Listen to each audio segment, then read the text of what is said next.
شاہ صاحب سب سے پہلے تو میں مولانا کی سٹیٹمنٹ سے متعلق آپ کا سٹانس لینا چاہوں گی. مولانا کی جو سٹیٹمنٹس آئی کافی تنقید بھی ہو رہی ہے, اور اب تو گجرانوالہ کی جو سیشن عدالت نے ان کو درخواست بھی دائر ہوئی ہے جس پر مولانا فضل الرحمان کو طلب بھی کر لیا ہے, اور دیگر جو جماعتیں ہیں ان کے رہنما بھی کافی تنقید کر رہے ہیں مولانا صاحب پر. سب سے پہلے سر آپ کا اس پر ٹیک لینا چاہوں گی.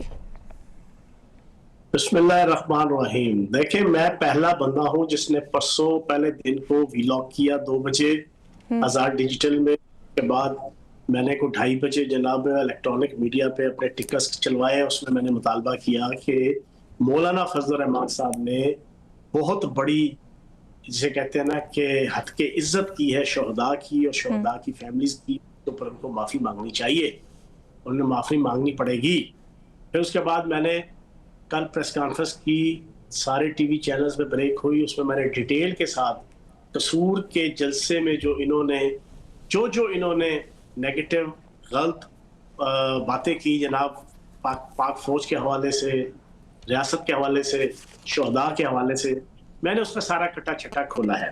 اب اس وقت پورے پاکستان کے اندر social media, electronic media, print media, عوام, ماس مائنڈ تمام ان کو اس وقت تھو کر رہے ہیں, اور ان سے مطالبہ کرتے ہیں کہ وہ اپنی اس سٹیٹمنٹ سے رجوع کریں, بیک آؤٹ کریں, ریٹویٹ کریں اور پوری قوم سے معافی مانگیں.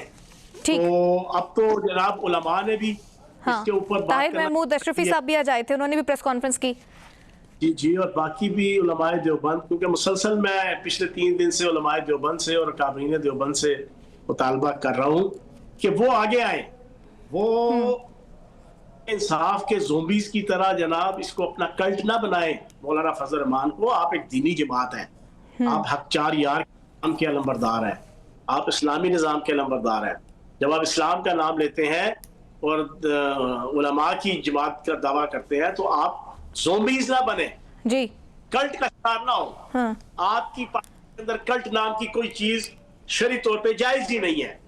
جو غلط کام کرے گا, چاہے وہ امیر ہو غریب ہو, معاشی طور پہ امیر غریب ہو یا عہدوں کے حوالے سے امیر غریب ہو, جی ٹھیک ہے, اس کو معافی بھی مانگنی پڑے گی, اس کو جواب دہ بھی ہونا پڑے گا, اس کی جواب طلبی بھی ہو.